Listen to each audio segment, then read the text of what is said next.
Good afternoon, guys, and welcome to the podcast. I'm really happy to host Tremaine Wills coming out of Virginia. She is a financial coach, financial planner. She's an author and a speaker about financial literacy.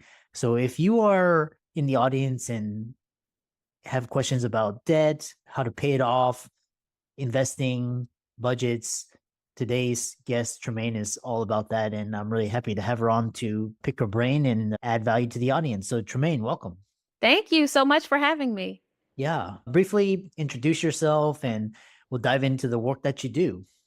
Yes, as you mentioned, I'm a financial planner. Oh, I guess this intro could go on forever, but the core of what I do is really helping people get control of their finances and alleviate financial stress. I love creating solutions for people where they can start to see their way out of any stress or overwhelm that they might be feeling and really have a solid roadmap to follow. So that's how I got started in this work, is just helping people lift that burden and feel ease and confidence around their money.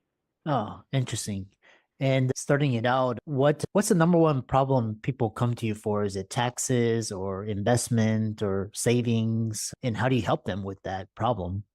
Yeah, so I would say the number one problem is overspending, where people are making great money, but they have high levels of debt and they just can't see a way out of it. And the primary way that we help people get out of it is to give folks connection to their purpose, to their vision, to what they want to accomplish. So that way, when we work together to create a budget or a roadmap, there's some meaning behind why you're spending less, and it doesn't feel like a jail sentence, right? Like somebody's like telling you all these things you can't do, but instead it's, oh, I know why I'm staying within this amount because my goal is to do something that's much more important than whatever I was spending money on in the past. So that's the biggest thing, is really helping people get off of this hamster wheel of the money's coming in and as quickly as it's coming in, it's going back out.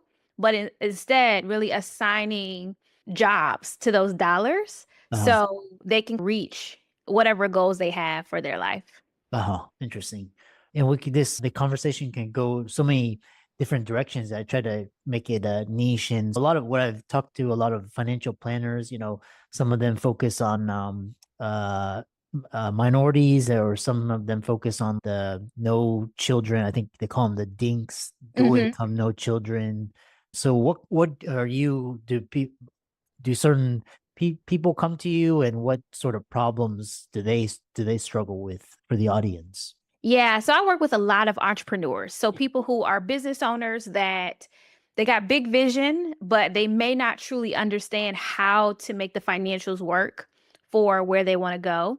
And they really just don't want to continue working until typical retirement age. So the goal is, how do we build this thing? How do we pull the money out of it so that way we can stop working as quickly as possible?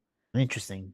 Yeah, and in that light, what's really, because I was having lunch with one of my friends, he's an entrepreneur, and he was talking about this problem that he had in his early phases of his company, and he was talking about, yeah, the company was making great money month over month, and then come time for taxes, he's where did all his the company was profitable, but when I come to pay taxes, I don't have money to pay my taxes or my employees. What is happening there? Yeah, that's common. A lot of people, sometimes I see clients that are using their bank account as evidence of profitability, but they're not paying taxes throughout the year. And that is a very tricky situation, especially once you get into multiple six figures and seven figures in revenue. The bank balance is not a good indicator of financial health. So, making sure that you do have those financial statements and are truly aware of what your actual profit margins are, getting on top of taxes before the filing deadline, all of that is going to make sure that you're not surprised what happens when it's time to file those forms. The other question, a lot of, and I'm not sure if you help entrepreneurs with this, but when should entrepreneurs bootstrap versus take funding for either from angel or venture capital, or that go that route? Yeah. So that's a great question. Of course, the answer is always going to be it depends. But This really boils down to, of course, knowing your numbers and understanding the value of the business that you have. Any investor is going to want to know what's in it for me. When can I get this money back and how much money can I make? And so for many entrepreneurs, if we haven't sat down to do the numbers to identify if I take 250, half a million dollars, what is going to be that return and what am I going to do with that money? And how much equity do I give up for that much? And you have to know what your business is worth in order to dictate what a reasonable amount is. And for many of us, we don't know those numbers. So it's not easy to decide, should I take equity? Should I give up a particular amount of equity in order to scale the business? Many of us probably should sit down and have some sort of business valuation done, understanding what assets are inside of our business, whether that's intellectual property or any data that we have that can truly help us see, what is this thing really worth that I'm building beyond just the revenue that's coming in. And then along those lines, when should a entrepreneur decide to, like, for example, if they get a offer from like private equity, or they get a buyout offer, or whether or not they should stick with it, maybe take their company public, or just do the solo grind? What factors come into play in those decisions? Yeah, you got to know the numbers, right? Sometimes we don't think about the exit. So for me, when I'm talking to clients about exiting, it's okay, how much would you be willing to sell this thing for? And if somebody puts an offer on the table that is that amount, are you truly going to give it up? For some entrepreneurs, there's a I will never sell, and that's because you don't know what the number is. But depending on how well you build your business, if somebody approaches you and they're like, hey, I want to give you 10, $20 million for this thing. And if your number was 17, that means it's time to hang it up, right? But it really goes back to knowing what the goal is, what the purpose of building the business was. Because I've been approached to sell my company and I'm like, that number wasn't high enough. So there is a number, but it's just whatever number I was approached with, it wasn't good enough. And for a business owner, you need to know what those numbers are so you can make accurate and informed decisions. So I would say that many of us really just need to sit down and identify, what is my exit strategy? Am I building this or building this to sell? Am I building it so that it's a model that can be franchised? What are you doing with this thing? So yeah. Yeah, interesting. Yeah, it reminds me, like, if Netflix were bought by Blockbuster, what would it be today? Yes. Or Instagram, like Instagram, all these various companies. The next question I have for you is, what in this, especially because I talked to my tax account, I talked to my tax accountant last year, just because when after Trump was elected, I wanted to see what questions are you getting based on, like, the change, we got a different president, but these policies are completely different than anything we've seen. So what questions are clients coming to you in this aspect or regard for the upcoming tax season? Yeah. So really just trying to understand what incentives are still in place, what deductions they still can get, what credits are in place. And yes, we have a new president, but the laws don't change that fast, right? So many of the things that were in place, even from Trump's first presidency, are still there. So we can still take advantage of some of those incentives. But what we really should be doing is tax planning so that when some of these incentives do run out and are going to be replaced by something else, we are prepared. For lots of clients, we're really talking about making sure that we have enough cash in our business so that way we can mitigate any changes that might arise, especially for folks who are doing like government contracting and things like that. Like the landscape is different. So that's the biggest thing that I'm talking to clients about, is really leaning into tax planning and not waiting until the tax year is done and then not having very many options for what we're able to do to reduce that tax bill. Interesting. Another question is this idea that, because, for example, a lot of doctors and med students, they come out of med school a couple $100,000 in debt, and a lot of them, they just, yeah, I got to pay this debt off. And some of them were like, yeah, if I pay 3-4% interest, but I make 10-20% if I invest it. So should you pay off debt before you start investing, or should you do it simultaneously? What are your thoughts? That is a great question. So I like to refer people back to the math. right?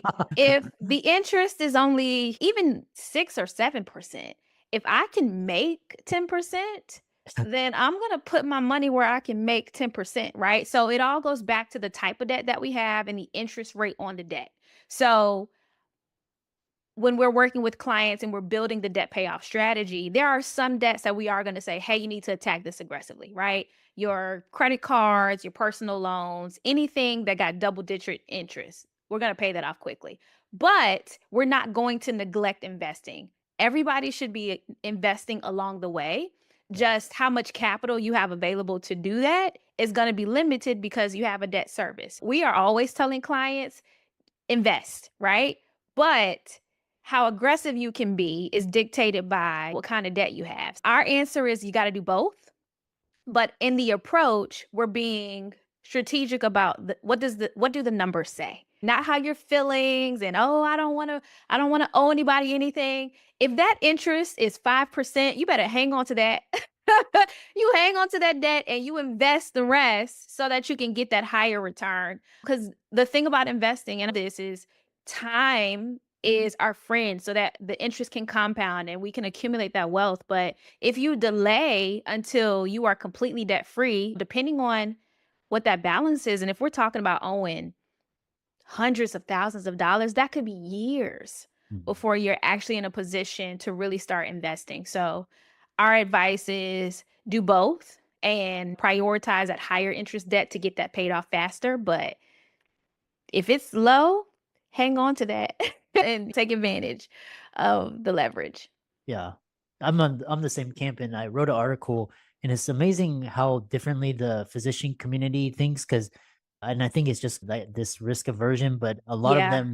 a lot of them were like, some of them were like $500,000 in debt, and they're like, yeah, I got to chop off some of this debt so I don't have money to invest. But then I'm like, if you're going to come out of $500,000, how long is that going to take you to pay off? And if you're waiting 10 years before you start investing, you're 10 years behind. And Mhm. all that money is hasn't you compounded and growing. So you're even more behind that now. The other question is, you talk about sinking funds, and what are they and why are they crucial for your financial journey?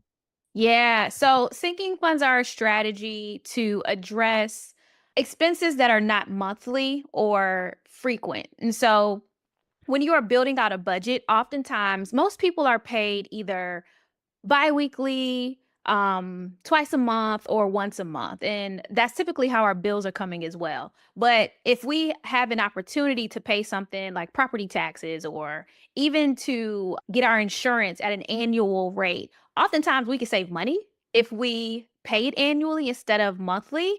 But if you set up a sinking fund where you're putting money aside every month for a particular expense, then you're paying that bill, but the money's just going into your savings account until it's time to cover that expense at whatever the frequency is that you've selected. So we encourage sinking funds so that way when you come up to expenses that are abnormal, it is not such a blow to your budget where you now have, this off balance budget. You're like, oh man, I was doing so great. I got this big bill I wasn't expecting. So planning for those kinds of things helps to keep the routine of budgeting in order, but also allows you to take advantage of discounts when they present themselves. Because oftentimes you can pay for things annually and save. It's a common strategy for subscription models. Yeah.